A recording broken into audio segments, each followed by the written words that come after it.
L'astronome américain Allen Hynek était un ufologue, c'est-à-dire un spécialiste du phénomène OVNI. Désormais, je pense à lui quand je regarde le film Rencontre du troisième type, car il en fut le conseiller discret.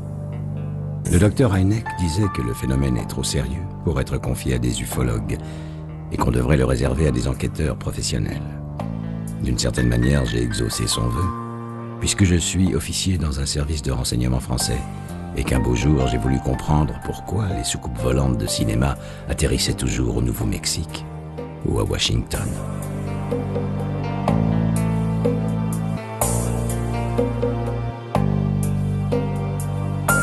Cette curiosité a fini par me conduire à la bibliothèque du Congrès de Washington, où toute l'histoire est résumée dans un rapport officiel. Il a été rédigé en 1976 à la demande du Congrès, et il s'appelle tout simplement « L'énigme des ovnis ». C'est Richard Hall, une légende de l'ufologie mondiale, qui m'a fait découvrir ce dossier, où l'on parle beaucoup de Allen Hynek, dont Richard a conservé toutes les archives. J'ai surtout découvert que les ufologues scientifiques ne sont pas des illuminés qui croient tous aux ovnis. Au contraire, ils se répartissent en 4 tendances qui eurent 4 leaders historiques. L'astronome Allen Hynek est le plus attachant d'entre eux, car après avoir travaillé 20 ans au service de l'US Air Force pour une mission qui consistait à nier l'existence des ovnis, il a fini par avoir un doute et rejoindre le camp du commandant Keyhoe. L'ingénieur aéronautique Donald Keyhoe était persuadé que les ovnis étaient une réalité sur notre Terre, et il a passé une grande partie de sa vie à dénoncer le complot de l'US Air Force à ce sujet. L'astronome Carl Sagan avait une position paradoxale. Il admettait l'existence des civilisations extraterrestres, mais il refusait l'idée qu'elles puissent nous rendre visite à bord de leurs ovnis. Quant à l'astronome Donald Menzel, il a passé sa vie à démontrer que les ovnis n'étaient qu'illusions, fantasmes ou canulars. Allen Hynek a emporté son secret dans la tombe, et aujourd'hui, je connais ce secret. Mais pour le comprendre, il faut regarder l'histoire des ovnis à travers le regard du bon docteur Hynek.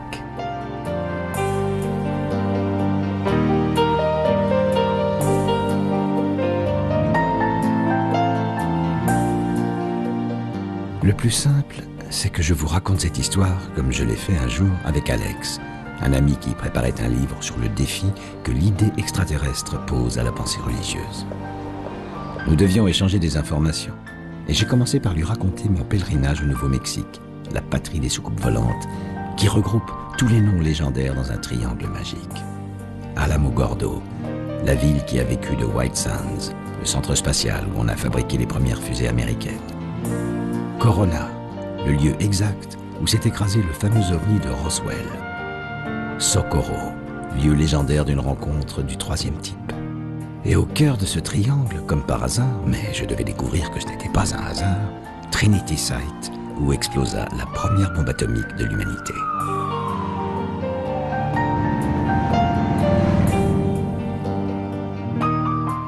En anglais, UFO est l'équivalent du mot OVNI pour désigner les objets volants non identifiés.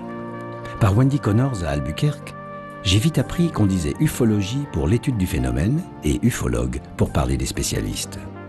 On m'avait recommandé de rencontrer Wendy car c'est une excellente historienne de l'ufologie. Autrement dit, la spécialiste capable de répondre à la question où et quand sont apparues les premières soucoupes volantes.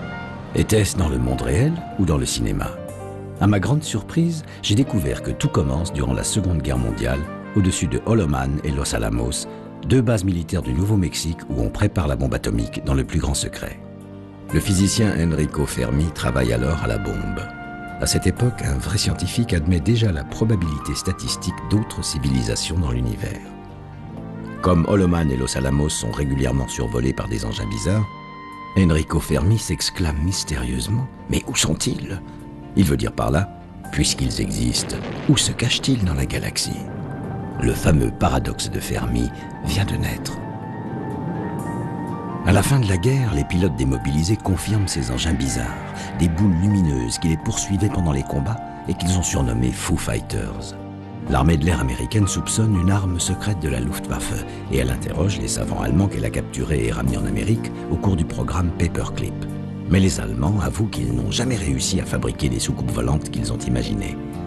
Les services de renseignement de l'US Air Force sont alors basés à Wright Field, dans l'Ohio, sous les ordres du colonel McCoy. Et McCoy ne sait pas comment il doit aborder le problème.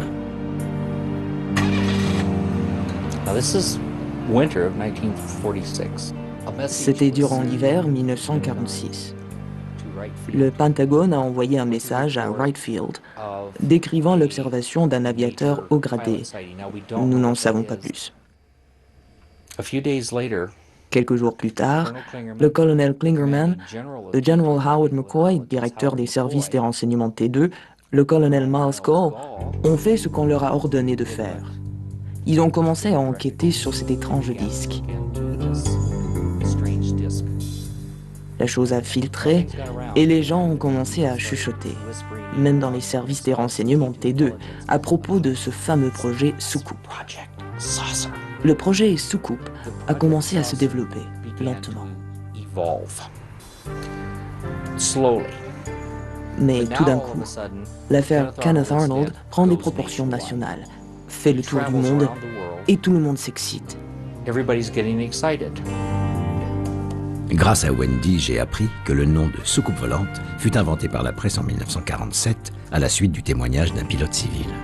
De retour d'un vol dans l'État de Washington, Kenneth Arnold a raconté qu'il avait vu 9 disques argentés filant à grande vitesse et la presse s'est emparée de cette image amusante, lui faisant faire le tour du monde. Un des ingénieurs à Wright Field était un homme au nom d'Alfred Lodding. C'était un visionnaire, un génie de la conception aéronautique, qui allait devenir l'un des membres de l'équipe du projet Sign. En fin de compte, c'est lui qui a lancé le projet Sign, qui ne devait survenir qu'après l'affaire Kenneth Arnold. The Sign investigation has to be assumed to be the most pure.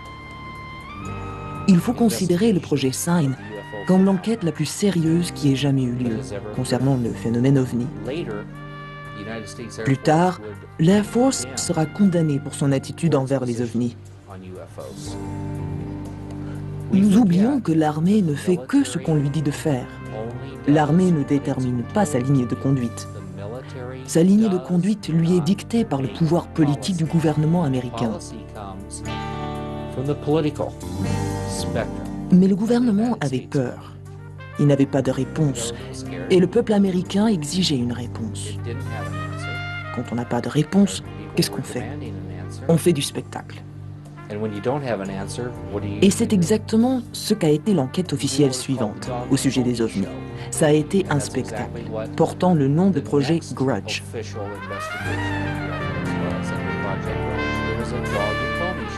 Au fond et en réalité, c'en était fini de la vraie recherche par l'armée au sujet des objets volants non identifiés.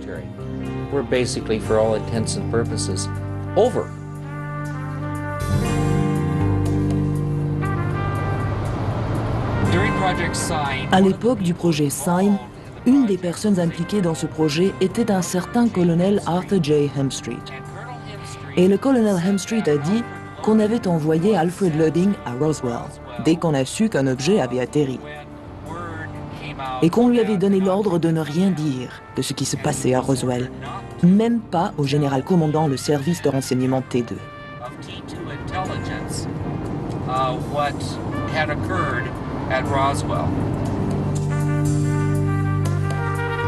Comme je l'ai expliqué à Alex, je n'allais pas tarder à découvrir pourquoi le colonel McCoy, chef du programme Sign et officier de renseignement de l'Air Force, était tenu à l'écart du secret qui se mettait en place. Un secret auquel Allen Hynek allait participer bien malgré lui, à la suite du changement d'attitude de l'Air Force dont parlait Wendy, et qui porte le nom de Grudge, c'est-à-dire rancune. Un programme qui a démarré tout de suite après le premier mort officiel du phénomène OVNI. Au début de 1948, on demande au capitaine Mantell d'intercepter un OVNI repéré au-dessus de Fort Knox dans le Kentucky. Mais il s'écrase au sol peu après pour une raison inconnue.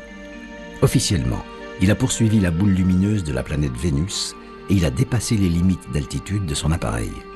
En réalité, l'Air Force est désemparée et elle commence à soupçonner une arme secrète des Soviets.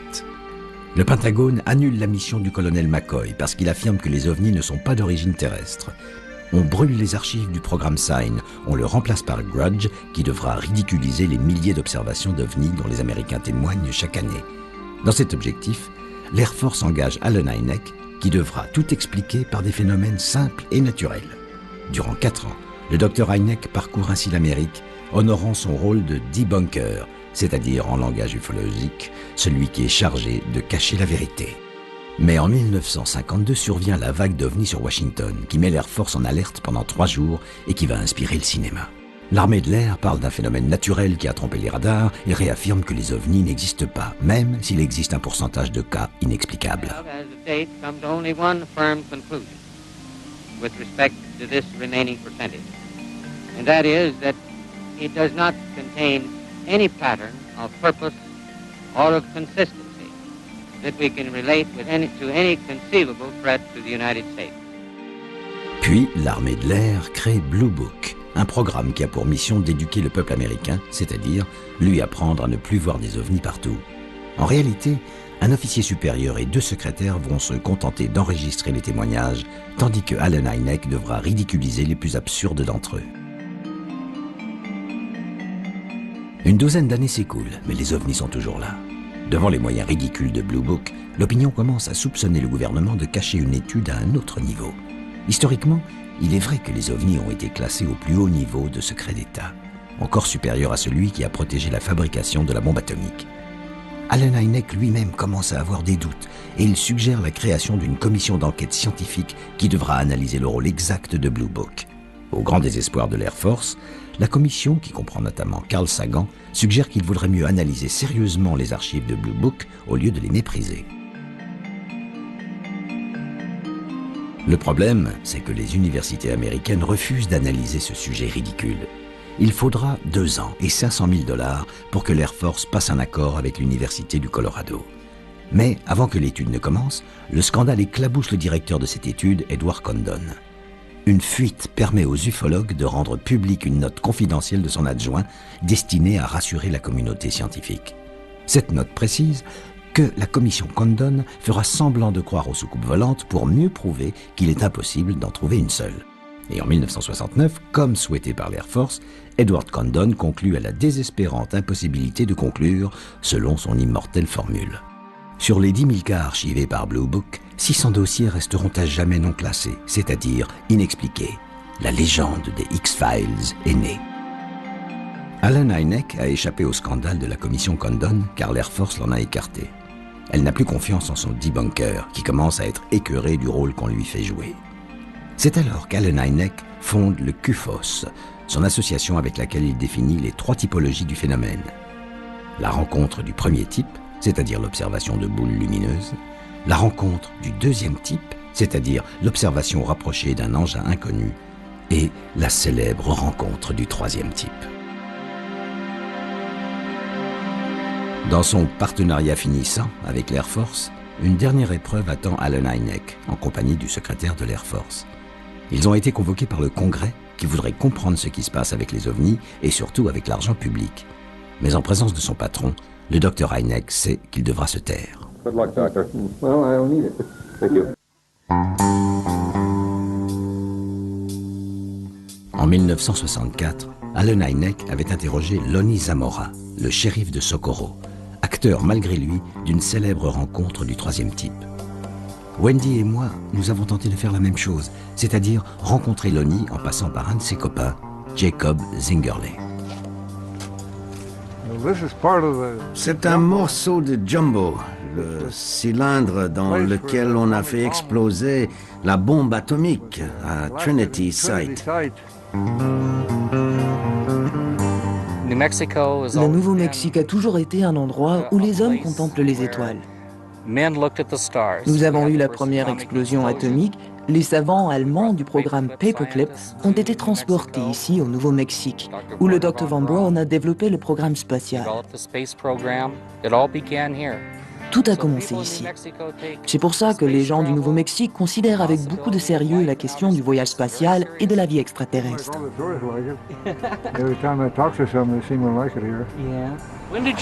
Quand est-ce que vous avez appris le crash de la soucoupe volante à Roswell?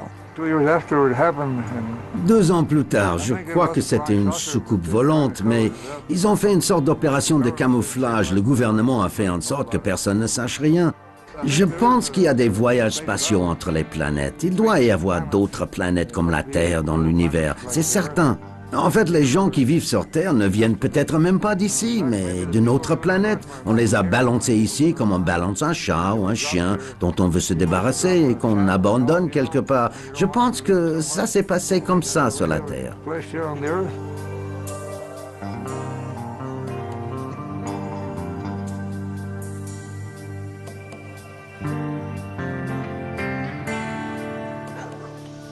Allen Hynek disait que les témoignages connus ne sont que la partie visible de l'iceberg, car la plupart des gens se taisent parce qu'ils ne veulent pas voir leur vie gâchée par le ridicule ou par une encombrante célébrité. J'en ai eu la preuve ce jour-là. Le gars ne veut pas sortir. Je sais, il est là, sa voiture est là. Le cas de Lonnie n'a jamais pu être expliqué d'aucune manière, même par le canular. Et c'est pour cette raison que Socorro est devenu un lieu de légende que l'on retrouve dans le cinéma américain. À l'époque, Lonnie est en patrouille de routine quand il prend en chasse un véhicule en excès de vitesse. Soudain, une lueur attire son attention dans le désert. En bon policier, il abandonne la poursuite pour aller voir de quoi il s'agit. Sur le web, j'ai trouvé un document réalisé par les ufologues américains, une image qui représente ce que le shérif voit à ce moment-là. Quand il s'approche, Lonnie aperçoit 2 petits êtres en combinaison blanche qui se précipitent immédiatement dans leur engin pour décoller sans aucun bruit. Lonnie consigne l'affaire dans un rapport officiel et bien entendu, la presse s'en empare immédiatement, lui faisant faire le tour du monde et la faisant entrer dans la légende. Une légende que connaît bien Lawrence Romero car il a débuté dans le métier avec Lonnie.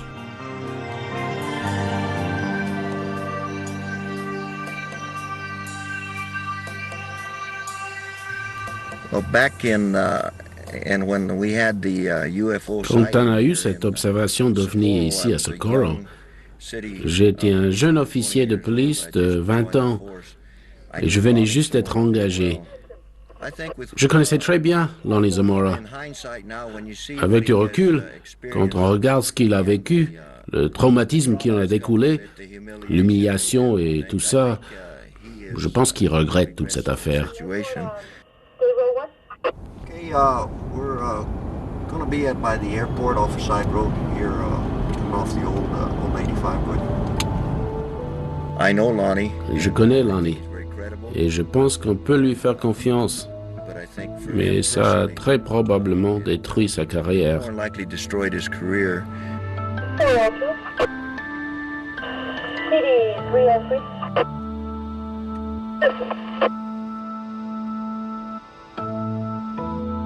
Je pense que ça a été très dur pour lui et je lui exprime toute ma sympathie, mais je pense que tôt ou tard, on lui rendra justice.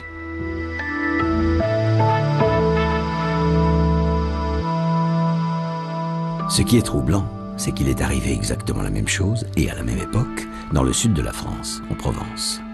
Le témoin est un producteur de lavande qui s'appelle Maurice Mas. Maurice est au travail dans son champ quand il voit une chose bizarre se poser dans ses lavandes. Il s'approche, identifiant une voiture populaire de l'époque qu'il va aller décrire aux gendarmes. Les gendarmes retranscrivent son témoignage dans un dessin officiel avec un ovni qui ressemble étrangement à celui de Socorro. La seule différence, c'est que les 2 extraterrestres ont paralysé Maurice pour protéger leur fuite. On ne saura jamais s'il a été paralysé de terreur par un hélicoptère de la base militaire toute proche qui existait déjà à cette époque. Cependant, Valence seul n'est pas devenu sans raison l'autre cas légendaire de rencontre du 3e type. Il y a encore autre chose de très intriguant dans le cas de Maurice Mas et que l'on ne peut comprendre qu'en allant sur place. Il ne s'agit pas de rencontrer Maurice. Aujourd'hui, tout comme Lonnie, il ne veut plus parler.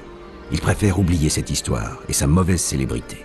2 choses qui lui ont gâché la tranquillité et la douceur de vivre dans la capitale mondiale de la lavande.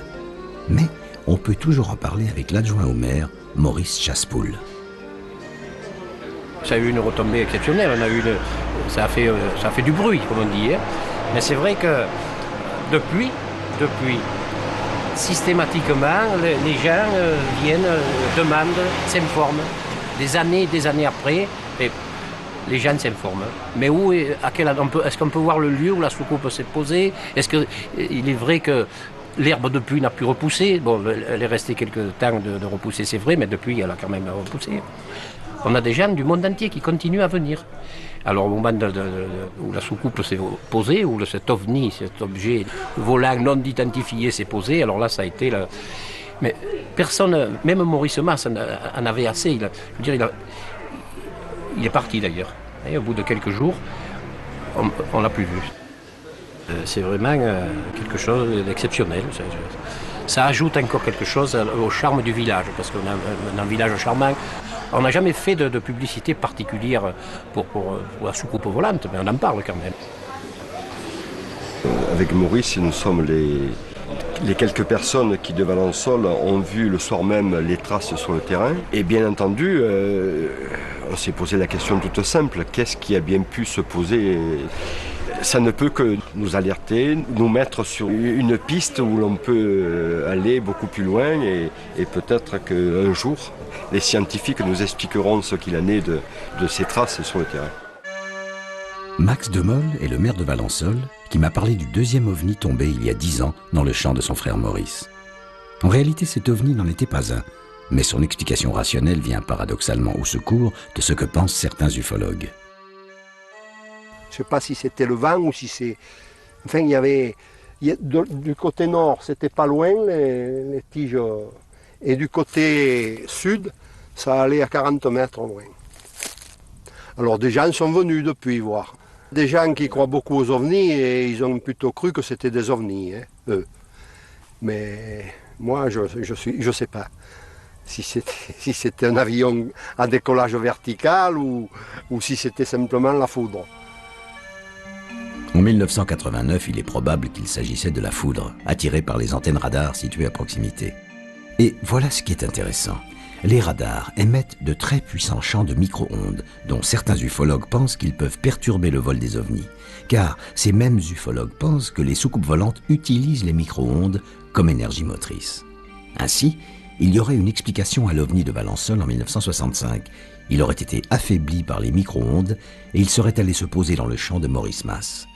C'est là qu'intervient l'ovni de Roswell, car les ufologues pensent que le célèbre crash du Nouveau-Mexique est dû à une perturbation par des radars militaires. Vaste mystère qui, en tout cas, ne semble pas perturber outre mesure l'ami Jeannot. Ma foi, c'est flou, c'est pas net et ça reste comme ça, depuis des années et des années. Hein. Et on peut pas dire ni c'est vrai, ni c'est pas vrai, ni il est venu quelque chose, mais quoi? On téléphonait de partout, à la gendarmerie on téléphonait tout le temps, on y téléphonait d'Amérique, même à la gendarmerie. Vous êtes à la gendarmerie de Valençol, d'ici, de là. Alors ça bouillonnait, comme on dit. C'est une chose mystérieuse. Hein. Je vois pas hein, ce qu'on pourrait raconter. Hein. Je vois pas d'issue. Hein. Comme on dit, ça a été classé. Et alors voilà, hein. On pourra aller boire un coup après. Hein. Alex écoutait mon histoire, qui en arrivait aux années 1970, c'est-à-dire au moment où Allen Hynek va travailler au scénario du film Rencontre du troisième type. Même si je fais confiance à l'imagination des scénaristes américains, je me suis toujours demandé d'où avait bien pu sortir l'image des petits hommes gris. Leur histoire commence en 1977, date à laquelle Jesse Marcel se libère d'un secret qui le mine depuis 30 ans, c'est-à-dire quand il était officier de renseignement technologique à Roswell, la base d'où est partie la bombe d'Hiroshima. Et Jesse Marcel raconte une histoire oubliée, mais qui fit le tour du monde en 1947. Un premier communiqué officiel de l'Air Force a annoncé que Jesse Marcel avait expertisé une soucoupe volante accidentée. Puis, un second communiqué émanant du général Ramey a démenti l'information. Enfin, le général Ramey a organisé une conférence de presse où Jesse Marcel a identifié les débris d'un ballon météo, source de la méprise avec une soucoupe volante. En 1977, les médias américains relancent l'affaire Roswell. It was not anything from this earth that I'm quite sure of, because I was being an intelligence officer, I was familiar with just about all materials used in aircraft and air travel. This was nothing like that. Ainsi débute le mythe qui va inspirer les films et les téléfilms américains que nous connaissons aujourd'hui. one thing I was certain of, being familiar with all air activities, that it was not a weather balloon, nor an aircraft, nor a missile. Absolutely none. We knew that it was a cover story, and whose idea it was, I haven't the vaguest idea. La presse interroge les habitants de Roswell, comme Glenn Dennis. On apprend que les débris de la soucoupe volante ont été mis au secret dans un hangar avec 4 petits cercueils. Glenn rapporte alors le témoignage de sa fiancée de l'époque, qui était infirmière à la base militaire de Roswell. Il dit avoir oublié si c'était Adeline, Joyce ou Claudia, mais il se souvient des dessins qu'elle a réalisés pour lui, après avoir participé à l'autopsie d'un étrange cadavre. Glenn reproduit ces dessins pour la presse, qui associe leur image aux 4 petits cercueils. La légende des cadavres extraterrestres de Roswell est née. Légende? Pas tout à fait. Car la presse découvre que le secret de Roswell a été transféré à Wright Field, où le général Twining est alors chef du renseignement de l'Air Force. Les médias s'intéressent à lui et exhument sa déclaration publique de 1947. Les soucoupes volantes ne sont pas des essais militaires. Les témoins ont vu quelque chose, mais nous ne savons pas de quoi il s'agit. Comme Twining ne parle pas de ballon météo, et grâce à la loi sur la liberté de la presse, on exhume aussi une note secrète qu'il a adressée en 1947 au Pentagone, où il affirme que le phénomène est réel, ni hallucination, ni fiction. Loin de l'agitation médiatique autour de Roswell, Allen Hynek est alors en train de préparer sa collaboration au film de Steven Spielberg. Il se rend à l'ONU pour tenter de mobiliser l'opinion mondiale au sujet des ovnis. C'est l'époque où les amusants petits hommes verts de grand-papa deviennent nos très sérieux petits hommes gris d'aujourd'hui. À partir de là, l'Air Force va s'empêtrer de plus en plus dans ses explications. Dans un rapport aussi épais qu'un bottin de téléphone, curieusement hypertrophié pour un simple ballon météo, le crash de Roswell sera rectifié en ballon espion et les extraterrestres expliqués par des dummies, c'est-à-dire de simples mannequins anthropomorphiques. Le problème, m'a-t-on dit, c'est que tout ça ne tient pas la route.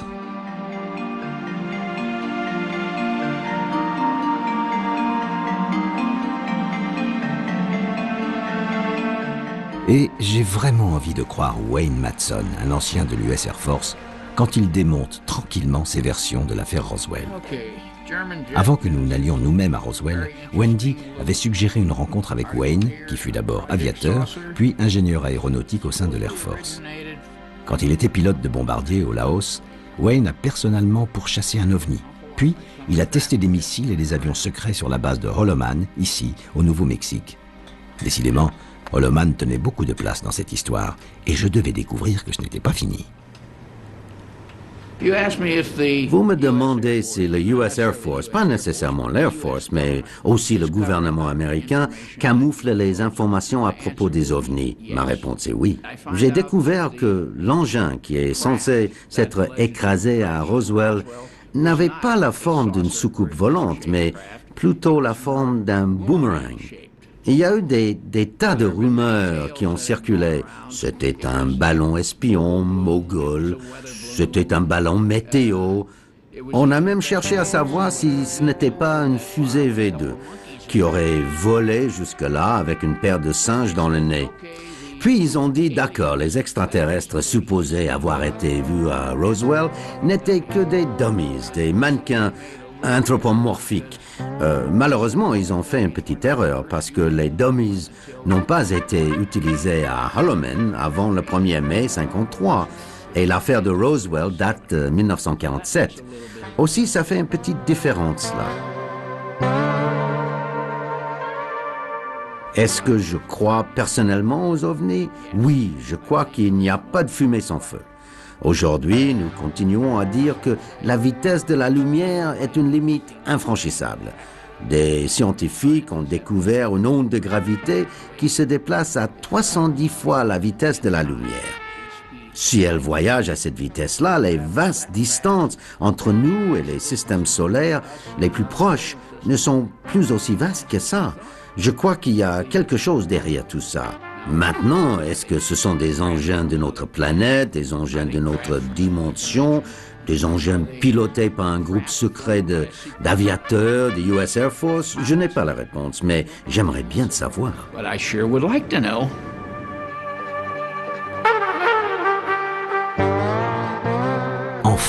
sommes arrivés au cœur de la légende.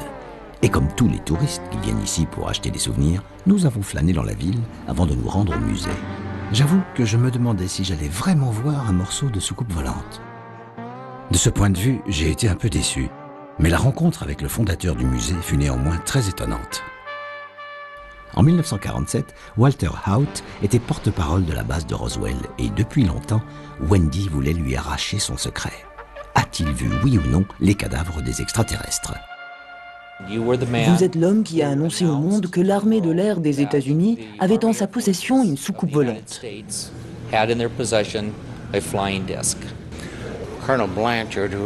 Le colonel Blanchard, qui était le commandant de la base à cette époque, m'a fait venir dans son bureau et m'a dit « J'ai des informations à vous donner et je veux que vous en fassiez un communiqué de presse. » La seule chose dont j'étais sûr était le fait que nous avions en notre possession une soucoupe volante et que nous l'avions finalement expédiée au degré hiérarchique supérieur.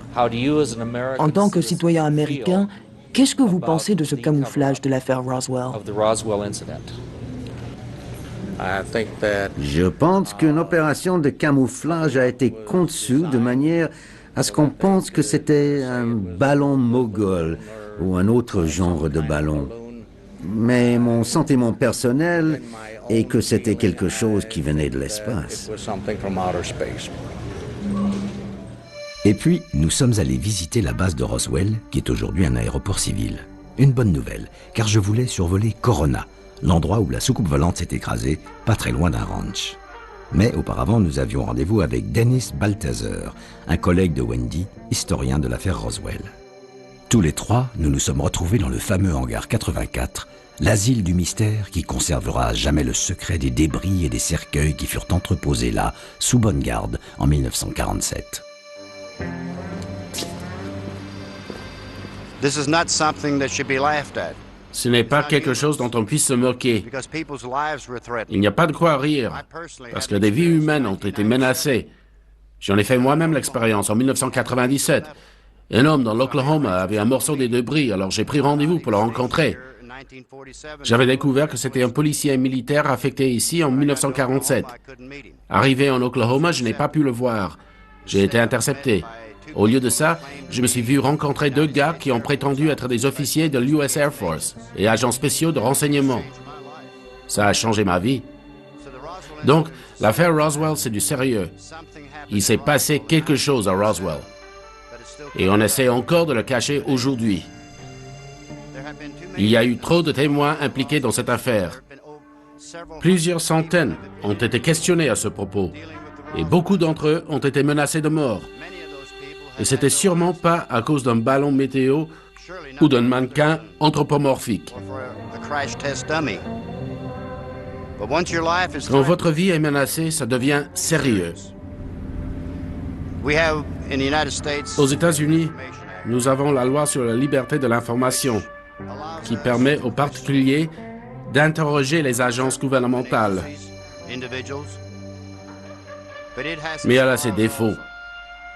Les stratégies de retardement qui sont utilisées, les mensonges qui vous sont glissés ou l'indifférence qui vous est opposée. Nous devons être crédibles. Nous devons être soutenus. Nous devons avoir des pièces écrites. Nous ne pouvons pas compter uniquement sur les témoignages. Peut-être que les témoins sont une des clés majeures pour comprendre l'affaire Roswell, mais il nous faut de la documentation.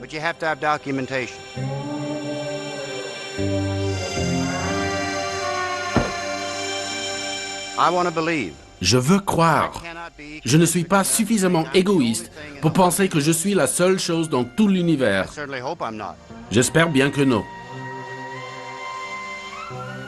Est-ce qu'une soucoupe volante s'est écrasée ici, dans ce désert du Nouveau-Mexique, il y a une 50aine d'années? Qui peut le savoir?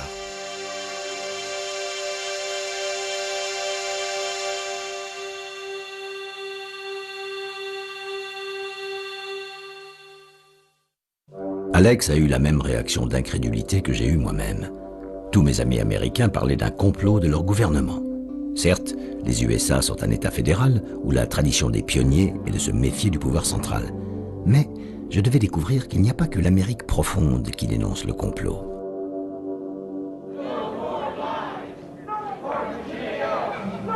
En 1990, le Congrès s'intéresse à nouveau à la manière dont l'Air Force traite le problème OVNI. Soutenu par le public, le sénateur Stephen Schiff crée une commission d'enquête sur l'affaire Roswell au sein du GAO, l'organisme qui contrôle l'utilisation de l'argent public. Mais l'Air Force prétend que les archives ont disparu. Get the complete runaround by the Defense Department to be referred to an agency that's supposed to have the documents and they don't have the documents is something I've just never experienced before. Et alors que le sénateur n'a pas terminé son enquête, l'Air Force publie un nouveau rapport portant la mention « Affaire classée », une provocation. I think the Department of Defense is acting like there's a cover-up, even if in fact there is no cover-up. Et puis, en 1995, c'est le scandale de l'autopsie de Roswell. Un scandale parce qu'on a dit que ce film était une escroquerie. Mais personne n'a prouvé l'escroquerie. On a simplement cru sur parole d'honnêtes citoyens qui ont miraculeusement retrouvé un autre film qui montrait la fabrication du mannequin. La seule vérité dans cette affaire, c'est son double impact. Elle a habitué le public à l'idée extraterrestre et elle a ridiculisé l'enquête du sénateur Schiff. Dans le contre-espionnage, on appelle ça information, désinformation. Stephen Schiff mourra 3 ans plus tard, à 51 ans, sans avoir percé le secret de Roswell. Mais un autre sénateur a voulu savoir si les extraterrestres de Roswell avaient été entreposés à Wright Field en 1947. Quand il était président de la commission du renseignement, Barry Goldwater a interrogé le général Ramey, l'organisateur de la mise en scène du ballon météo. I've never heard him get mad, but he got madder than hell at me, cussed me out, said don't ever ask me that question again. Et il y a encore des astronautes pour dénoncer le complot. L'un d'entre eux rejoint le point de vue de tous ceux qui imaginent que le secret est caché dans le désert du Nevada, au cœur de la mystérieuse base 51, celle qui fait rêver tous les espions, les ufologues et les cinéastes de la planète. Edgar Mitchell représente un courant ufologique qui pense que la technologie extraterrestre est déjà sur Terre, mais utilisée par des humains après la capture d'un ovni ou d'une négociation avec les extraterrestres. Many of the sightings that people around the world are making now are not due to alien technology, to aliens, but to humans using an alien technology. There is reason to believe that some technology has been utilized by perhaps government and military people. On the other hand, our current government and military is totally naive about this. In other words, it's been separated away from government. And that's very alarming. Gordon Cooper n'est pas en reste, le célèbre Gordo du programme Mercury. Gordo a été personnellement confronté au problème OVNI et, par un ami pilote basé à Roswell en 1947, il sait que toute l'affaire cache quelque chose. Gordo a lui aussi tenté de mobiliser l'ONU et il continue son combat aujourd'hui. Gordo a repris le flambeau de la vérité que Allen Hynek a porté toute sa vie. C'est en 1986 que le bon docteur Hynek est mort, emportant son secret dans la tombe.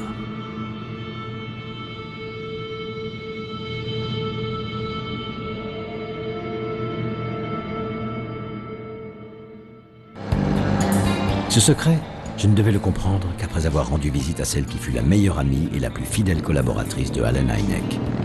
Comme c'était également une amie de Wendy, c'est Wendy elle-même qui m'a emmené dans le Colorado pour rencontrer Jenny Zeidman et son mari Gordon. Ce fut une rencontre très émouvante et c'est la raison pour laquelle je n'ai pas immédiatement réalisé l'importance d'une information que Jenny a glissée au milieu de ses souvenirs tandis qu'elle bavardait avec Wendy. Mais il est vrai que pour comprendre le secret d'Allen Hynek, il me restait encore beaucoup de chemin à parcourir. Mais tu vois, Wendy, à l'époque où le projet Blue Book n'existait plus, après quoi, 20 ou 21 années, je pense que l'Air Force en était arrivé à haïr Allen Hynek et que Allen Hynek en était arrivé à haïr l'Air Force. Allen Hynek avait fini par reconnaître que les ovnis étaient un véritable mystère scientifique et il voulait résoudre ce mystère pour le simple plaisir de le résoudre. Scientific mystery. And he wanted to solve this mystery for the joy to solve the mystery, the Air Force wanted him L'Air Force lui demandait de donner des explications simples aux cas d'OVNI qu'elle lui fournissait. that they provided, and they provided. Mais elle fournissait ce qu'elle voulait.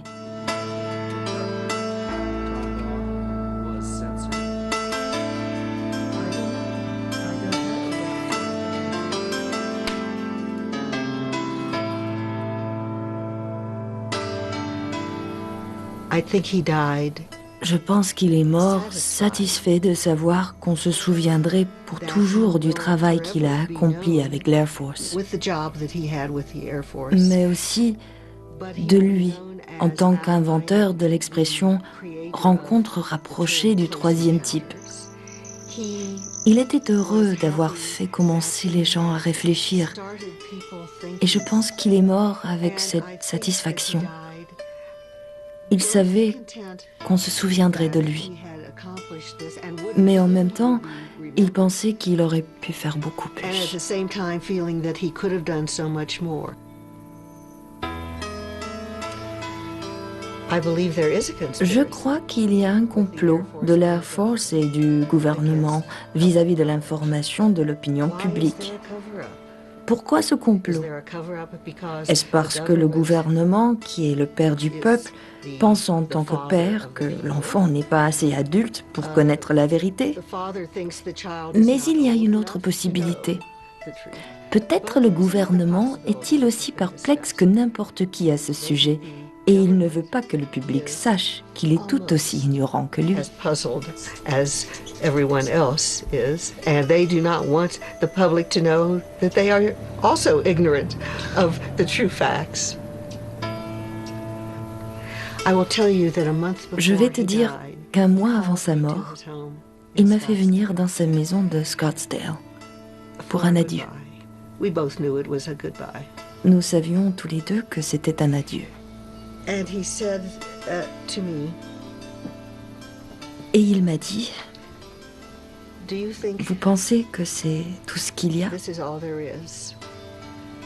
What he meant was, Ce qu'il voulait dire, c'était, is there an afterlife? y a-t-il un au-delà? What is there Qu'est-ce qu'il y a Do you think après this la is vie? all there is? Pensez-vous que c'est tout ce qu'il y a? And I said, Et je lui ai dit, I don't know. je ne sais pas. And we held hands for a Nous moment. sommes tenus la main un instant, That was the last time I saw Alan Hynek. et c'est la dernière fois que j'ai vu Alan Hynek.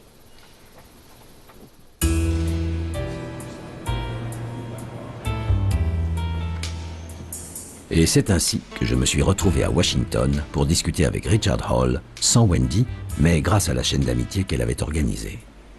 Il y a un point commun entre Jenny et Richard. Richard fut le meilleur ami et le plus fidèle collaborateur du commandant Keyhoe, l'autre monstre sacré de l'ufologie avec le docteur Hynek.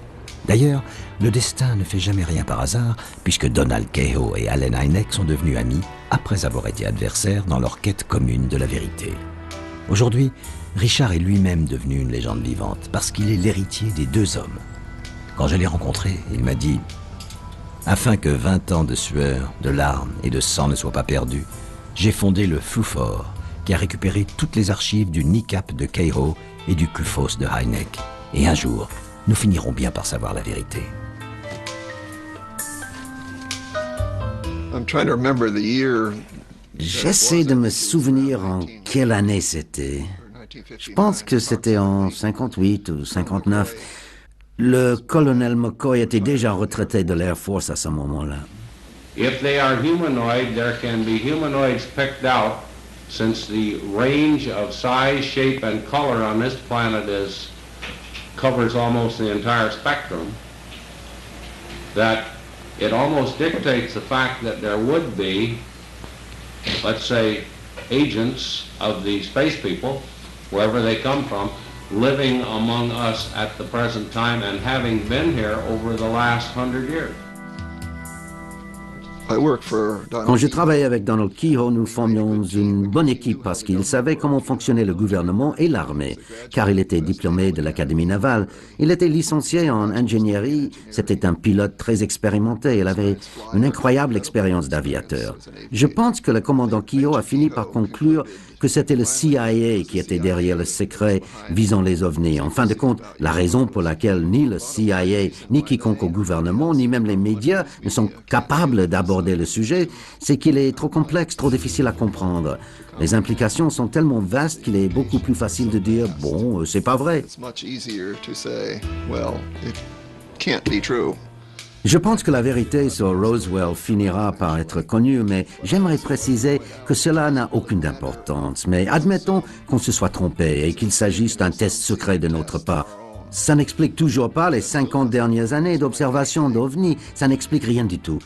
On a des engins qui volent dans tous les sens, qui laissent toutes sortes de traces physiques et qui ont la même forme partout dans le monde. Alors, qu'est-ce que c'est?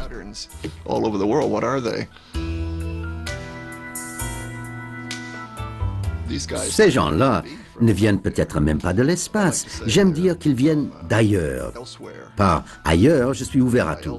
Depuis les univers parallèles jusqu'aux voyageurs spatio-temporels, quoique sur le plan philosophique, j'ai quelques réticences envers le voyage dans le temps.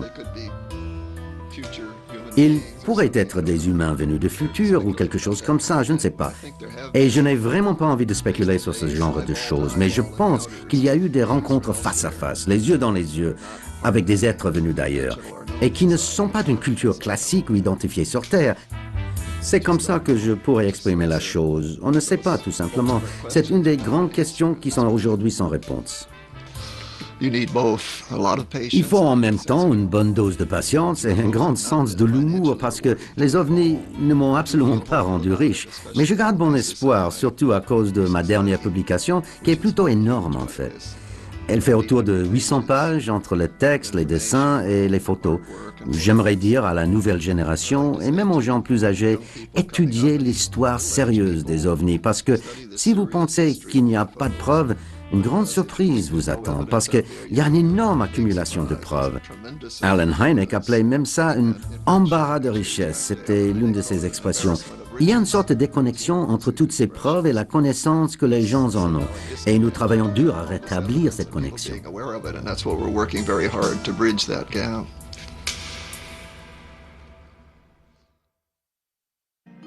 Alex était impatient de savoir si Richard Hall et Allen Hynek avaient découvert le même secret. Mais pour comprendre, il faut d'abord admettre ce que les scientifiques nous disent aujourd'hui. L'existence d'une civilisation extraterrestre est probable, c'est-à-dire non prouvée, mais suggérée par les probabilités mathématiques. Ensuite, on peut aborder la question ouverte par Richard Hall. Les ovnis sont-ils des objets matériels ou des portes spatio-temporelles? Dans tous les cas, sont-ils vraiment sans danger pour nous? Cette dernière question a été sérieusement posée en 1999 à Paris par un groupe de personnalités civiles et militaires qui avaient l'habitude d'analyser l'évolution générale du monde au sein de l'Institut des hautes études de défense nationale, un organisme gouvernemental français. Ce groupe de réflexion a produit un rapport qui a été publié dans les kiosques avec le titre « À quoi doit-on se préparer ?» et qui a été parallèlement adressé au gouvernement français. Il recommandait de sortir les ovnis du ridicule où on les enferme généralement, car un jour, on pourrait avoir des problèmes, notamment dans le domaine de la sécurité aérienne. Cet événement, ajouté à ma rencontre avec Richard Hall, a constitué l'engrenage infernal qui m'a poussé à continuer mon enquête. First of all, the objects are not unidentified. We know what they are. Second, in many cases, in most cases, they're not flying. And finally, in many cases, they are not even material objects. Donald Menzel incarnait une approche qui consiste à ramener l'ensemble du phénomène à des illusions de la nature, comme l'aurore boréale, ou à des illusions humaines, comme les rentrées atmosphériques, les ballons stratosphériques et les avions secrets de toutes sortes. Bien entendu, sans oublier les vrais canulars, comme certains films ufologiques qui prétendent montrer une authentique soucoupe volante vénusienne. Donald Menzel s'attaquait aux ovnis en scientifique, ce que ne sont pas les sociologues, qui se contentent du fantasme pour tout expliquer. Le grand psychologue Carl Jung proposait quant à lui une explication poétique, affirmant que les soucoupes volantes sont la projection d'un mandala, le disque symbolique de la plénitude. Mais le problème est ailleurs, puisqu'on voyait déjà des ovnis au XVIIe siècle et que les pilotes d'aujourd'hui continuent à en voir.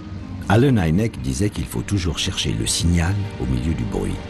Traduit chez les aviateurs qui voient des ovnis, cela veut dire qu'au milieu des témoignages visuels, il faut chercher ce qui est confirmé par un signal radar. J'ai évoqué cet aspect du problème avec 3 moustachus, c'est-à-dire 3 vétérans chevronnés. Jean-Charles Duboc est un ancien commandant de bord sur avion civil. Il a croisé un ovni en vol au-dessus de Paris en 1994 et il a témoigné ensuite, ce qui est rare. Bernard Norlin est ancien général d'armée aérienne et ancien directeur de l'Institut des hautes études de défense nationale. Il était dans cette fonction quand est sorti le rapport dont j'ai parlé. Quant à Jack Crean, c'est un ancien leader solo de la patrouille de France. Comme Jean-Charles, il a vu un ovni, mais c'était il y a longtemps.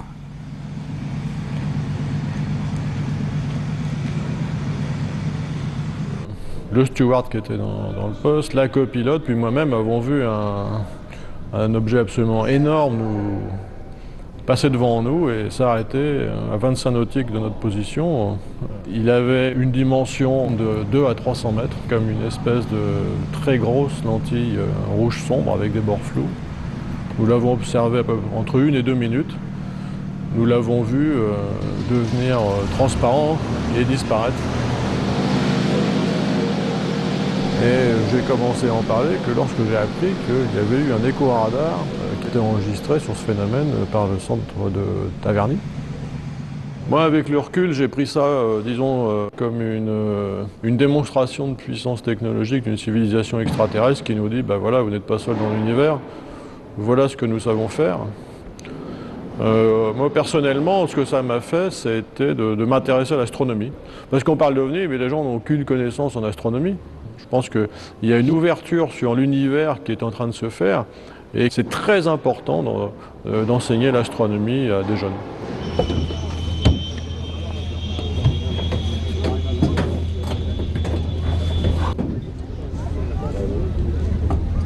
Moi, personnellement, je ne crois pas, tout au moins en première analyse, aux ovnis.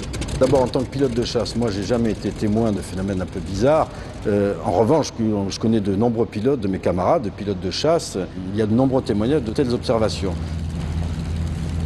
J'étais pendant 2 ans commandant de la défense aérienne, donc en charge de la surveillance de l'ensemble de l'espace aérien français. Il n'y a eu qu'un seul cas vraiment où il y a eu de nombreux témoignages très concordants sur un phénomène qui était inexpliqué. Et en fait, on a réussi à l'expliquer. C'était la rentrée dans l'atmosphère d'un morceau de satellite russe à l'époque. À partir du moment où il y a effectivement des phénomènes qu'on n'a pas expliqués de façon rationnelle là, dans l'immédiat, je pense qu'il faut qu'on s'y intéresse. C'est la raison pour laquelle, quand il y a un groupe d'anciens auditeurs de l'IHEDN, donc l'Institut des hautes études de défense nationale, qui sont venus me trouver pour voir s'ils pouvaient constituer un groupe de réflexion et de travail là-dessus. Bien sûr, j'ai dit oui parce que c'est quelque chose qui nous intéresse. Je vous rappelle que l'Institut des hautes études de défense nationale travaille sur les questions de défense et de sécurité avec des auditeurs civils et militaires en même temps. Peut-être que derrière, il y avait des problèmes au niveau de la défense et de la sécurité. Donc j'étais tout à fait d'accord pour qu'ils constituent ce groupe et qu'ils travaillent. Maintenant que derrière ça, je vous dis, ça ne pose pas d'autres questions en creusant, bon, mais un complot mondial, je ne crois pas du tout. Je ne pense pas qu'il y ait eu un phénomène de secret mondial, vous voyez, pour étouffer ce genre d'affaires.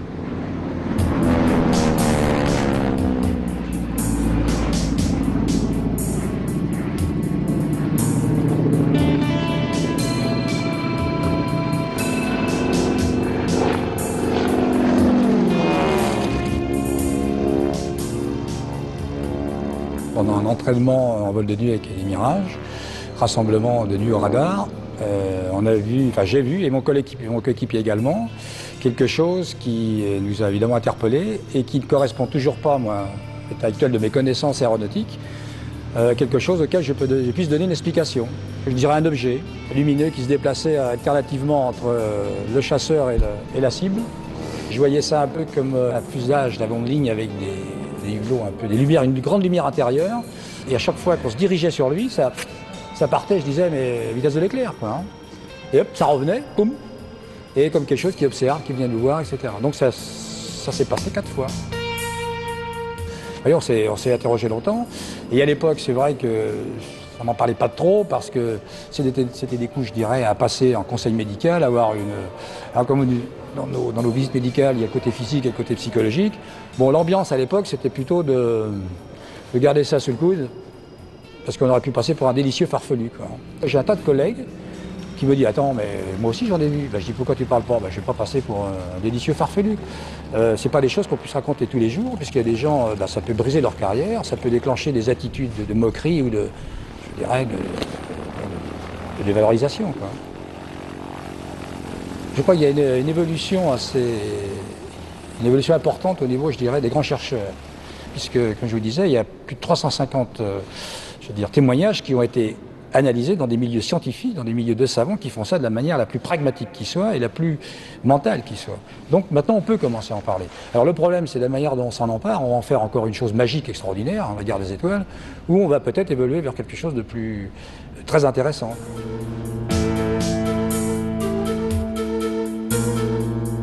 En réalité, cette évolution a commencé à l'époque de l'affaire Roswell, date à laquelle Yves Sillard était directeur du CNES, l'équivalent français de la NASA. Avant de devenir le père de la fusée européenne, puis secrétaire général à l'OTAN, c'est en 1977 que Yves Sillard a créé ce qui reste mondialement connu sous le nom de GEPAN. Alors face à quelque chose qu'on ne comprend pas, je pense que la bonne attitude scientifique, c'est d'essayer de comprendre.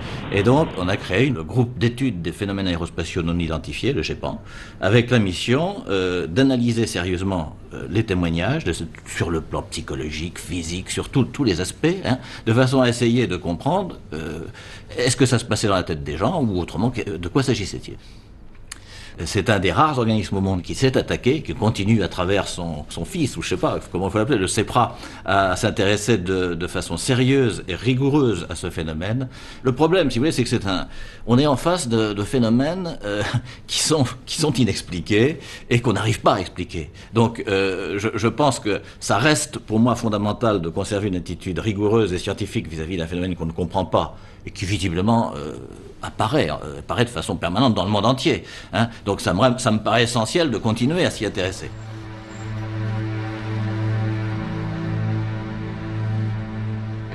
Le GEPAN a muté en 1988 pour devenir le CEPRA, dont le directeur actuel est Jean-Jacques Velasco. Jean-Jacques est ainsi l'héritier de deux pionniers, Yves Sillard, dont il a hérité les archives du GEPAN, et Allen Hynek, son modèle, dont il a hérité la méthode. Le docteur Hynek disait que le témoignage humain est la seule preuve en matière d'OVNI, mais aussi en matière de justice criminelle.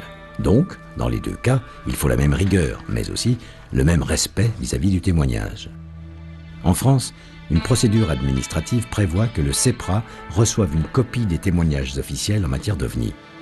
Sa principale source d'information est la gendarmerie, parce que ce corps de police est de nature militaire et qu'il est donc très présent sur l'ensemble du territoire, avec un caractère généraliste en termes de contrôle et de sécurité. J'ai eu la chance de suivre une enquête déclenchée par un témoignage dans la région de Toulouse. Jean-Jacques commence toujours par une analyse de l'environnement social du témoin, afin d'écarter des déclarations fantaisistes qui lui feraient perdre son temps. On est surpris par le fait que ces phénomènes présentent justement des caractéristiques de points lumineux qui sont observés dans le ciel. Cette personne vous semble saine d'esprit, elle n'est pas connue pour avoir un esprit blagueur, ni du point de vue de... pas connue non plus pour abus de boissons. Ensuite, Jean-Jacques étudie l'environnement physique de l'observation, c'est-à-dire qu'il recherche tout événement inhabituel qui aurait pu être provoqué par la nature ou par les hommes. Puisque l'observation de Toulouse se situait dans le ciel, la première chose à faire était de se rendre au contrôle aérien civil le plus proche. Quand on pense contrôle aérien, on pense tout de suite au radar qui voit tout, mais c'est une idée fausse. Un radar civil ne voit que les avions qui veulent bien se faire voir, c'est-à-dire la totalité des avions commerciaux. Ils sont équipés d'un appareil appelé transpondeur qui envoie un signal à la tour de contrôle. Cependant, la tour de contrôle dispose d'un autre radar, du même type que celui utilisé par la surveillance militaire. C'est un radar dit primaire qui voit tout, donc qui voit trop de choses. Et c'est la raison pour laquelle le contrôle civil ne l'utilise jamais. C'est simplement une mémoire, une sorte de boîte noire que l'on consulte quand il y a une enquête. C'était le cas ce jour-là. Et une surprise attendait Jean-Jacques.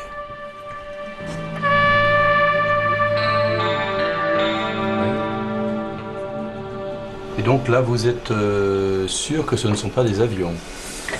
On est à peu près sûr que ce ne sont pas des avions, surtout trois plots différents. Il n'y en aurait eu qu'un à la limite. Non, ce sont des avions inconnus sans transpondeur. C'est quelque chose d'inconnu sans transpondeur. Donc il y a quelque chose là qui pourrait être intéressant à... Quel que soit l'intrus, c'était forcément un objet, puisqu'il avait été accroché par un radar. Dans l'ensemble, les déclarations du témoin semblaient donc fiables, et il ne restait plus qu'à le rencontrer pour cerner son profil psychologique. Comme cela arrive souvent, le témoin a demandé que l'on préserve son anonymat par peur du ridicule. Pouvez-vous donc très rapidement nous situer sur un croquis la disposition de ces lumières, ainsi que la direction dans laquelle ces objets lumineux se déplaçaient? Je vous indique à peu près la géométrie et la direction. Voilà, la direction à peu près de l'engin. Voilà, je vous ai fait la géométrie et la direction. Est-ce que vous aviez, lorsque cette observation a été effectuée, vu un contour autour de ces lumières? Non, il n'y avait aucun contour. Ce qui m'a surpris, c'était ce dessin géométrique. C'est comme des ballons de football, si vous préférez, oui, à peu près 20 cm, un peu plus. Dans mon fond intérieur, je sais que ce n'était pas un avion. Je sais que ce n'était pas un satellite. Il n'y avait pas de bruit, il n'y avait rien. C'était le silence. C'est pas évident de témoigner. Et je me mets à la place des gens qui témoignent pas parce que c'est dur d'aller voir quelqu'un, de lui dire bon ben j'ai vu quelque chose. On passe pour un illuminé ou on va passer pour un gentil une gentille personne. Et c'est là où c'est le plus dur. Mais ça m'intéresserait de savoir qu'est-ce qui s'est passé à 5h30 du matin au-dessus de chez moi. Voilà. Pour l'instant, Jean-Jacques ne peut pas répondre à la question de Monsieur X. L'enquête va suivre son cours, elle prendra peut-être plusieurs années. Les recoupements d'informations demandent du temps et surtout des moyens que ne possède pas le CEPRA. En attendant, le dossier a rejoint les archives historiques du GEPAN. Il deviendra un jour un ballon météo ou un petit avion de tourisme en infraction, à moins qu'il ne reste définitivement inexpliqué, un véritable objet volant non identifié, comme 1% des cas traités par Jean-Jacques. Nous avons quand même une bonne approche de ce que sont les chiffres sur la réalité du phénomène OVNI, et en particulier sous deux aspects. L'aspect lié aux observations terrestres. Nous avons des archives portant sur une cinquantaine d'années qui représentent un peu plus de 3000 à 3500 témoignages pour lesquels demeure un cas sur 100 inexpliqué. Et puis nous avons le deuxième volet, et celui-là est sans doute le plus, à mon avis, le plus pertinent pour une étude scientifique rigoureuse, qui est celui des cas aéronautiques. Et si nous reprenons l'étude qui a été menée en France par Dominique Weinstein à partir des données recueillies sur des données officielles, rapport Blue Book et données françaises et internationales, on peut constater que sur les 1200 cas d'observation aéronautique rapportés depuis 1942, nous pouvons dire qu'il y a 200 cas dont nous sommes sûrs qu'ils ont fait l'objet de mesures par des instruments que sont les radars. Soit les radars du sol vers le ciel, soit des radars à bord des avions. Et donc, ce que l'on peut analyser de l'ensemble de ces 200 cas, c'est qu'il y a une répartition à l'échelle de la planète. Depuis la fin de la dernière guerre mondiale, il a été extrêmement difficile pour des scientifiques de s'attaquer à ce sujet des ovnis, car ce sujet est entouré d'une espèce de tabou. Des hommes comme le professeur Hynek ont souffert justement du fait qu'ils, comme on dit, ils se sont brûlés les ailes parce qu'ils n'étaient pas en accord avec ce que leur profession, leurs collègues voulaient qu'ils soient. Mais je crois qu'aujourd'hui, le professeur Hynek est probablement le premier scientifique à avoir mis le doigt sur un phénomène qui devra trouver des explications dans les décennies, si ce n'est dans les siècles à venir.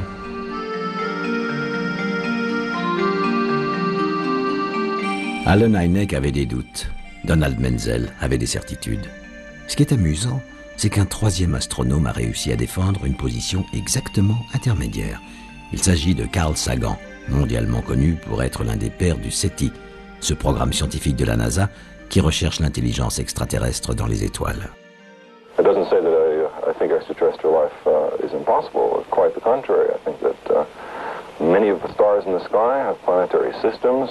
We know enough now about the origin of life to make it appear likely that life arises naturally on the vast bulk of these planets. It's possible, but by no means certain, that life on many of these planets evolves into beings which are as advanced as we, or more advanced. Carl Sagan incarnait une approche assez paradoxale, qui admet l'existence potentielle d'une civilisation extraterrestre, mais qui refuse l'idée qu'elle nous visite à bord de ces ovnis. Toute l'argumentation repose sur la notion du voyage.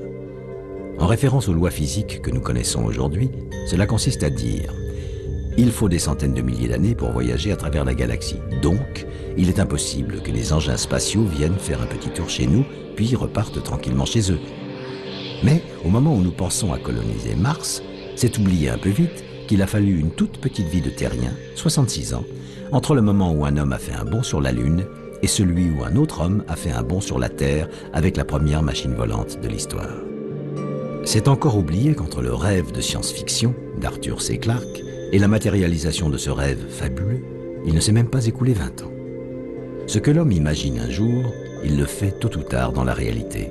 Alors, pourquoi refuser l'idée que d'autres, quelque part dans l'univers, font exactement la même chose que nous, ou l'ont peut-être fait bien avant nous?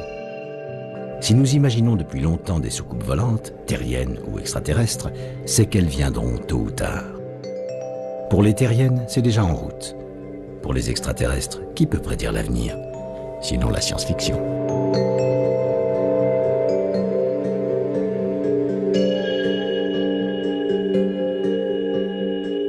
La science-fiction a une valeur prédictive parce que les maîtres du genre sont souvent des scientifiques. Le mathématicien Von Neumann, collaborateur de la bombe atomique américaine, a imaginé les cyborgs, ces êtres mi-hommes, mi-machines qui envahissent le cinéma aujourd'hui. Le biologiste Asimov a imaginé 3 lois de sécurité pour contrôler l'intelligence artificielle, dont sont déjà dotés les robots humanoïdes qui envahissent notre quotidien. Pour cette raison, l'Agence spatiale européenne a lancé ITSF, un programme d'études qui demande à Patrick Geiger, directeur d'un musée de la science-fiction, de proposer des idées futuristes. L'idée de base en fait de l'agence spatiale, c'est de se dire voilà, il y a 5000 auteurs ou 10 000 auteurs qui ont écrit ou qui écrivent de la science-fiction, et beaucoup de science-fiction liée à aux nouvelles technologies. Par exemple, voilà, Jules Verne a entre guillemets inventé le sous-marin. Est-ce qu'il n'y a pas un auteur de science-fiction qui aurait inventé quelque chose qu'on pourrait maintenant mettre en avant et développer? Il y a quand même quelque chose que je trouve assez incroyable, c'est qu'on a la possibilité, là encore, que dans 2 ans ou 3 ans, il y a un ingénieur qui travaille à 100% sur une idée qu'on avait trouvée dans Flash Gordon. Alors Flash Gordon a marqué les Américains parce qu'avant tout, donc c'était une des premières bandes dessinées quotidiennes de science-fiction qui a véhiculé tous les mythes. Et moi, je suis vraiment persuadé que le rôle principal de la science-fiction ces dernières années, c'est d'avoir permis, entre autres, la conquête spatiale, parce que toutes les personnes qui ont travaillé dans le domaine spatial entre les années 40 et maintenant sont des gens qui ont lu les Chroniques martiennes de Bradbury. Moi, je pense par exemple à l'ascenseur spatial. L'ascenseur spatial, c'est une idée scientifique qui a été reprise ensuite par Arthur C. Clarke dans un livre qui s'appelle Les Fontaines du Paradis. Le principe, il est assez simple. Même construisons entre l'équateur et une orbite géostationnaire un lien fixe, quelque chose de très résistant. qui servirait vraiment de filin pour un ascenseur. Comme ça, on enverrait de façon très rapide et aisée du matériel jusqu'à l'orbite géostationnaire. Et maintenant, il y a quelques jours, la NASA vient de révéler qu'elle s'intéressait à cet ascenseur spatial et que dans les 50 prochaines années, une construction serait envisageable. Alors je pense que la science-fiction, c'est vraiment un masque révélateur, on va dire. C'est une façon de travestir la réalité pour mieux faire ressortir certains aspects. Par exemple, quand on parle, je sais pas, de clonage, eh bien évidemment, on pense à Aldous Huxley, qui a écrit Brave New World dans les années 30. Lui, c'est plutôt la question qu'il met en avant, c'est en quoi cette technologie de clonage a changé le monde. Et quand on prend Asimov, c'est plutôt l'impact que les êtres artificiels auront sur la société et qu'est-ce qu'il faut faire pour les empêcher de nuire ou d'interagir de façon violente avec l'humanité. Oui, la science-fiction est éternelle par définition, mais pas dans ce qu'elle décrit, mais plutôt dans la façon qu'elle a de montrer la relation entre l'homme et l'espace, l'homme et le temps, et l'homme surtout et sa création.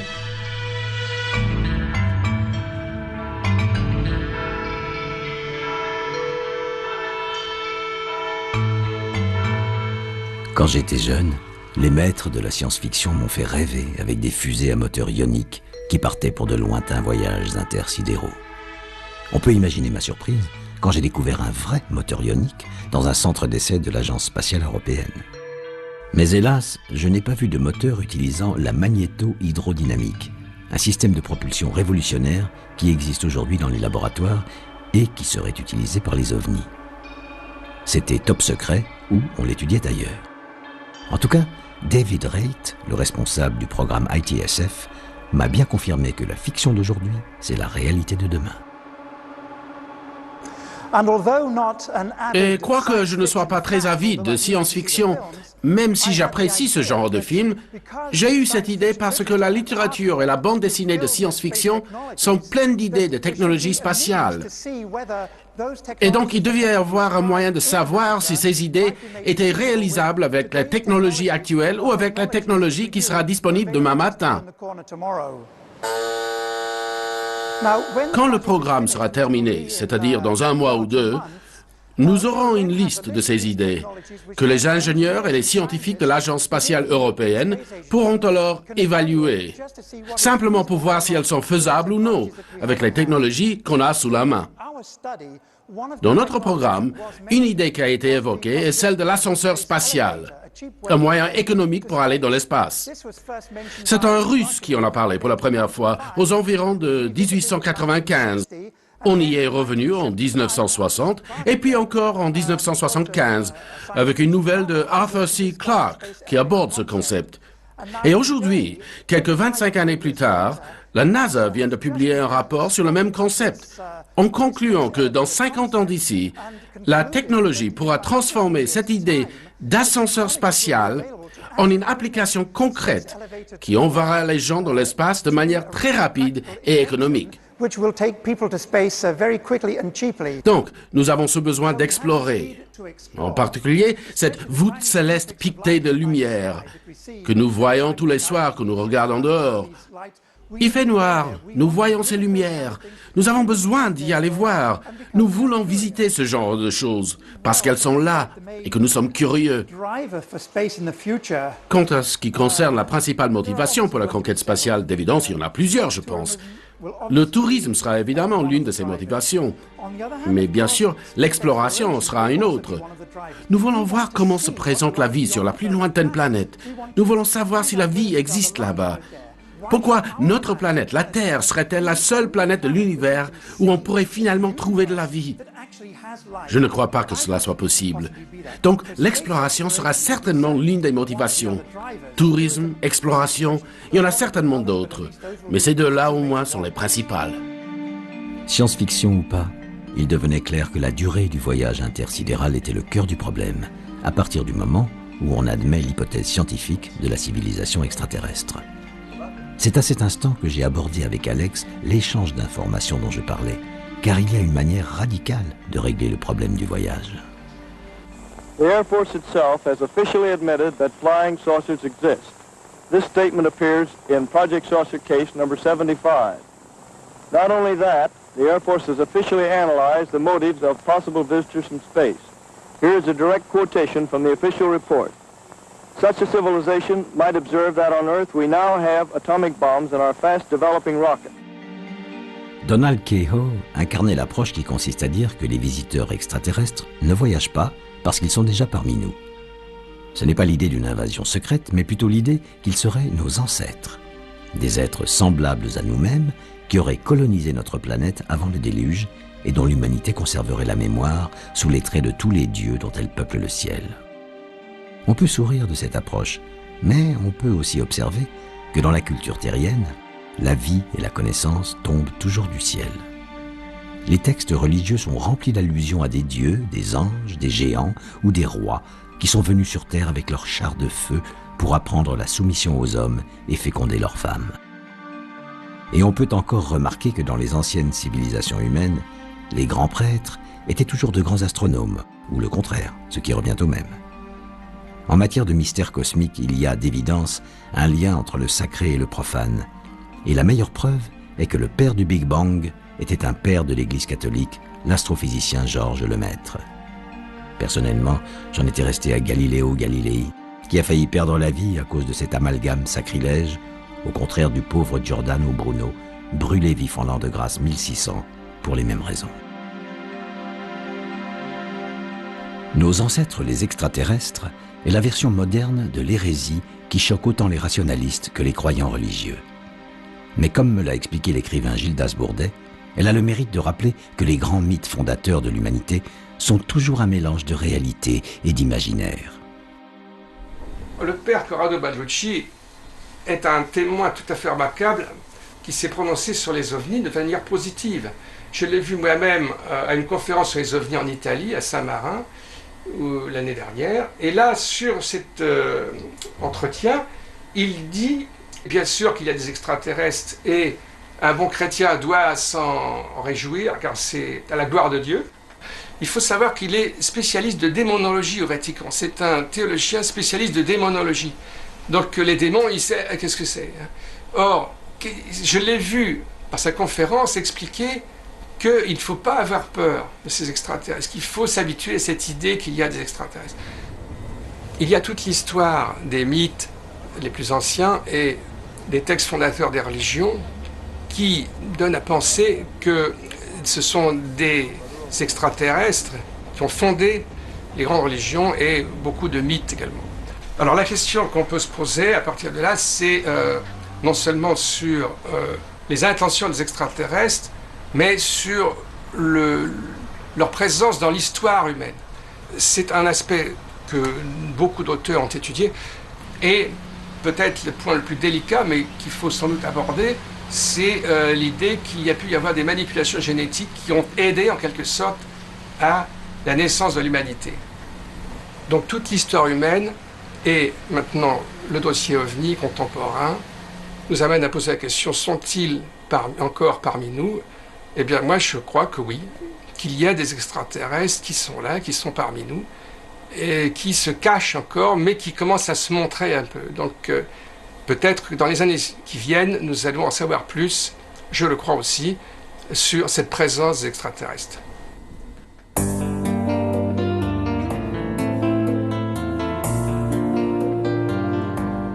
À propos de cette hérésie, il m'a semblé intéressant de savoir ce que pourrait en penser l'Église du Vatican, celle qui brûla jadis Giordano Bruno. Je suis donc allé à Castel Gandolfo, dans la banlieue de Rome, bien connue pour abriter la résidence d'été du pape. Alex y avait organisé une rencontre avec l'un des auteurs de son ouvrage collectif, l'astronome George Coyne, qui travaillait sur le thème « En quoi l'idée extraterrestre est-elle un défi pour la pensée religieuse ?» L'entretien a eu lieu dans le palais d'été, car c'est le siège historique de l'Observatoire du Vatican. Membre de l'Académie des sciences pontificales, Monseigneur George Coyne en est le directeur. J'avoue que le père Coyne, jésuite américain, a bouleversé mes idées reçues, notamment quand il prend bien soin, pour parler de Dieu, de ne pas choisir entre le genre masculin et le genre féminin. Vous savez, il arrive parfois qu'un croyant pose la question « Comment Dieu a-t-il pu créer un univers si vaste, si grandiose et si prolifique à l'égard de la vie, et ensuite limiter la vie à ce tout petit grain de sable que nous appelons la Terre. Quel genre de Dieu pourrait faire cela? C'est évidemment une question très intéressante à se poser. Où se trouvent ces extraterrestres dont nous pensons qu'ils devraient exister statistiquement et mathématiquement? Le Soleil est une étoile parmi 100 milliards d'étoiles dans la Voie lactée, notre galaxie. Il existe 100 milliards de galaxies dans l'univers. Ça veut dire qu'il y a 100 milliards par 100 milliards d'étoiles dans l'univers. Combien d'étoiles sont comme le Soleil? Disons 30 ou 40%. Combien de ces étoiles ont-elles des planètes tout autour? Pas 0%, mais disons 2%. Et de ces 2%, un demi% aura une planète comme la Terre. Et encore un autre demi% de ces planètes possédera une atmosphère qui sera développée comme celle de la Terre. Bref, prenons le pari qu'il existe une vie extraterrestre et que je rencontre cette vie extraterrestre en tant que croyant chrétien. Et alors je demande à cet être, croyez-vous en Dieu? Oh oui. Avez-vous commis le péché originel? Mais oui. Maintenant, je lui pose la question, comment avez-vous été sauvés? Et c'est alors qu'il me dit ceci, Dieu nous a envoyé son seul fils pour nous sauver. Et alors là, j'ai un vrai problème. Dieu a envoyé son seul fils pour sauver ces gens qui habitent, disons, sur une planète autour de l'étoile Aquila. Mais il a également envoyé son fils pour nous sauver. Cela est-il possible? Je ne peux pas l'exclure. D'un côté, je trouve ça difficile à croire parce que c'est un défi lancé à ma foi, mais d'un autre côté, c'est un défi salutaire qui devrait aider ma foi à grandir au lieu de l'enfermer. Dieu est bien plus grand que ce que nous pourrons jamais imaginer quant à ce que il ou elle peut bien être. Comme tous les astronomes, le père Coyne acceptait donc l'idée de la civilisation extraterrestre. Restait le problème des ovnis. S'ils étaient un moyen de transport de cette civilisation, ils se déplaçaient d'une manière inimaginable. Seul un spécialiste des trous noirs cosmiques, comme l'astronome Jacques Paul, pouvait me faire concevoir l'inconcevable. Le trou noir symbolise un peu tout ce qui est noir dans l'univers, ça veut dire tout ce qu'on ne sait pas. Et les grandes avancées de la science dans le domaine de l'astrophysique, de l'univers en ce moment, sont justement de découvrir l'étendue des choses noires. Cette exploration, de plus en plus, va prendre le bon sens en défaut et on va donner de la substance à ce qui était des visions, des rêves de science-fiction. Par exemple, le trou noir autorise des raccourcis dans l'univers. Donc, d'une certaine manière, autorise, entre guillemets, des voyages plus rapides que la lumière, du moins, autorise à la possibilité de suivre des raccourcis qui font qu'on ira apparemment plus vite que la lumière. Dans la mesure où il tord l'espace et le temps, qui ne font d'ailleurs plus qu'un, eh bien, il autorise aussi des raccourcis dans le temps. Et pourquoi pas des plongées dans le passé ou dans le futur. Donc, les trous noirs seraient des moyens de communication non seulement à l'intérieur de notre univers, mais pourquoi pas avec d'autres univers. Alors ces univers sont-ils parallèles? Ça c'est une autre histoire, je ne sais pas, mais vous savez, il y a tellement de choses qu'on ne sait pas. C'est une possibilité pour comprendre qu'il y a peut-être d'autres moyens de se déplacer dans l'espace et dans le temps. Maintenant, l'utiliser, c'est une autre paire de manches. Mais bon, voilà.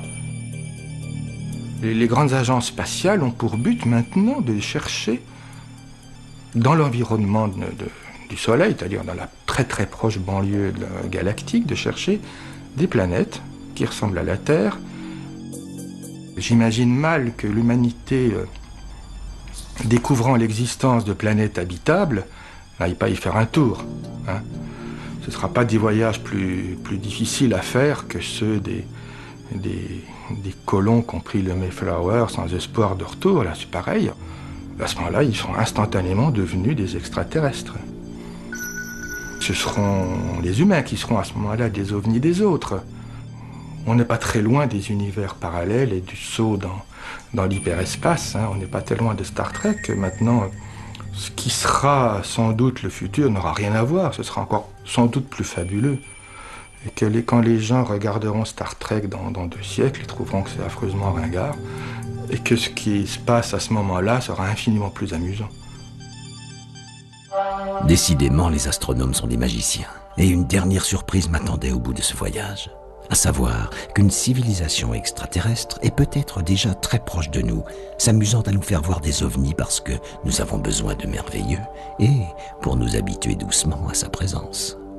Let's see what are some that have not been explained and which have possible scientific pay dirt in them. And I think those I would recommend that they be looked at quite closely. Not with the general idea of using them to prove that we are being visited, because I don't think they will.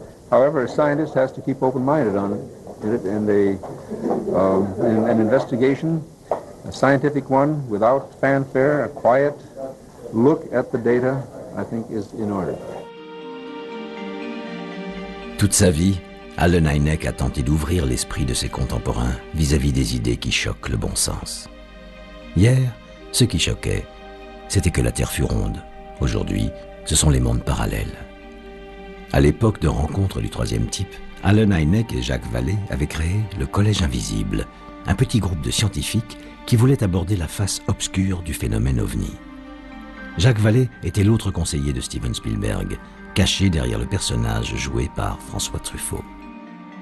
Le Collège Invisible travaillait sur l'idée qu'une force puissante a influencé l'humanité dans le passé et qu'elle continue à l'influencer aujourd'hui. Les ovnis seraient donc une projection de notre inconscient, mais une projection contrôlée par une force d'origine inconnue venue du plus profond de nous-mêmes ou venue du plus profond de l'espace. Aujourd'hui, Jacques préfère se taire, car il est difficile d'expliquer que cette force est peut-être une sorte de mémoire cosmique, gravée au cœur de tout ce qui vit dans l'univers, c'est-à-dire gravée au cœur des atomes universels. Dans ces conditions, le phénomène OVNI serait une projection visuelle de cette mémoire enfouie, mais une projection intemporelle comme l'univers, qui nous montre à la fois notre passé et notre futur. Au moment où nous allons envahir le système solaire, la seule question est de savoir si cette mémoire nous revient toute seule ou si quelqu'un nous aide à retrouver la mémoire. Moi, j'ai peut-être trouvé la réponse dans ce que m'a raconté l'astronome Jean-Claude Ribes. Le paradoxe de Fermi, en gros, c'est de dire où sont-ils? Mais où sont-ils? Les astronomes et avec eux les biologistes sont convaincus qu'il doit y avoir plein de civilisations extraterrestres. Mais alors si c'était ça, on devrait déjà les voir, ils devraient être venus. Parce que ce qu'il faut voir, c'est que la durée humaine, c'est rien par rapport à la durée de la galaxie. On s'aperçoit qu'en un temps astronomiquement très court, 10 000 ans, 100 000 ans, même en 1 million d'années, une civilisation, une seule si elle existe, va essaimer, va avoir conquis la galaxie. Or, on ne les voit pas. Donc c'est ça le paradoxe, c'est de dire, mais on est convaincu qu'il y a des tas de gens, mais où sont-ils cachés? Le physicien américain O'Neill, qui n'est pas un auteur de science-fiction, a imaginé, il y a déjà plusieurs années de ça, des îles artificielles, des îles de l'espace, on peut appeler ça des planètes creuses aussi, qui seraient de grands cylindres de 30 km de long sur 6 km de diamètre, qu'on va construire dans notre système solaire d'abord, probablement l'endroit le plus favorable, où on a beaucoup de matériaux, c'est entre Mars et Jupiter, là où il y a ce qu'on appelle la ceinture d'astéroïdes. Donc, un jour, on enverra certaines de ces îles, en groupe, vers une autre étoile. Alors, ce qu'on imagine de faire, nous, un jour, je ne sais pas quand, mais enfin dans les siècles prochains, ce qu'on imagine de faire d'autres, ailleurs, puisqu'on pense qu'il doit y avoir d'autres civilisations ailleurs, pourrait le faire. Ont pu le faire peut-être déjà. Autrement dit, ils pourraient être parmi nous, du moins dans le système solaire, cachés quelque part, dans cette ceinture d'astéroïdes. Alors, s'ils étaient par là, cachés, s'ils n'avaient pas pris contact avec nous, on pourrait imaginer de les détecter, et la question n'est pas du tout stupide, puisque l'un de mes collègues, Dr Papagiannis, il y a 15 ans de ça à peu près, avait lancé un programme de recherche avec un satellite infrarouge, pour rechercher justement ce qu'on appelait à l'époque les sphères de Dyson. C'est le physicien américain Dyson qui avait imaginé ça, en disant, si une civilisation est évoluée, elle ne va pas se contenter de ces planètes, elle va se constituer des sphères avec de la matière, et dans ces sphères, elle vivra autour de son soleil, par exemple, ou autour d'une source artificielle. C'est une hypothèse fantastique, extraordinaire, mais qui n'est pas irrationnelle. On peut assez bien démontrer justement que ce que nous envisageons de faire plus tard dans l'espace, d'autres l'auraient fait. Et dans ce cas-là, ces extraterrestres, ils ne viennent pas de très loin aujourd'hui, ils sont déjà parmi nous. Je ne dirais pas qu'ils sont sur Terre, mais ils sont dans le système solaire et ils viennent nous voir. Je m'imagine un astronome en train de scruter le ciel, d'écouter avec les grandes oreilles des radioastronomes. On regarde, si par hasard il n'y a pas un signal. Puis derrière moi, il y a un petit extraterrestre en train de me taper sur l'épaule. Et j'ai certains collègues qui disent « Non, je ne me retournerai pas parce qu'il ne peut pas être là. » Je suis désolé, mais moi j'ai quand même envie de me retourner pour voir, juste au cas où. Des extraterrestres dans la banlieue de la Terre. Voilà la pièce manquante pour comprendre, peut-être, le secret du docteur Hynek dont Jenny est la dépositaire et qu'elle garde pour elle, car elle sait qu'il est littéralement incroyable.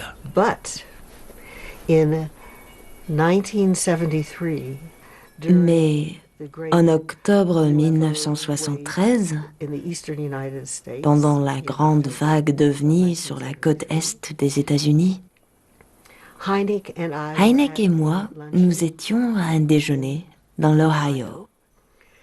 Et quelqu'un à table a dit à Hynek, « Alors, Dr. Hynek, c'est vrai que des corps d'extraterrestres ont été transportés à Wright Field ?» Et Hynek a répondu, bien sûr il a répondu, « Je ne sais pas. » Alors, il s'est tourné vers moi et il a chuchoté, « Mais si, c'est vrai. » But it is true.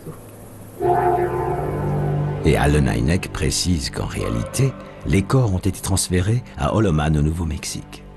Stupéfaite, Jenny lui pose alors discrètement 2 questions sur un bout de papier. Jenny a conservé ce papier avec ces 2 questions. Quand l'affaire Holloman a-t-elle eu lieu? Qui vous a fait cette confidence? Et les 2 réponses du docteur Hynek. 1962. L'Air Force. Et on n'en a jamais reparlé. Plus jamais, pour mon plus grand regret. Jenny Zeidman a partagé le combat d'Allen Hynek pendant plus de 30 ans. Et on ne peut pas imaginer que le docteur Hynek se soit moqué d'elle avec une simple plaisanterie. Il n'y a donc qu'une seule alternative. Soit on s'est servi de lui pour qu'il répande une fausse vérité, soit on lui a dit la vraie vérité, en sachant que personne ne le croirait s'il venait à la révéler. C'est peut-être ça, le secret américain. Un jeu subtil, où l'information se mêle à la désinformation, pour nous préparer doucement à l'inéluctable vérité au moment où nous allons coloniser le système solaire. Souvenez-vous, c'était la prédiction d'Arthur C. Clarke dans 2001, l'Odyssée de l'espace. Nous sommes en 2001. Et désormais, j'ai du mal à dormir.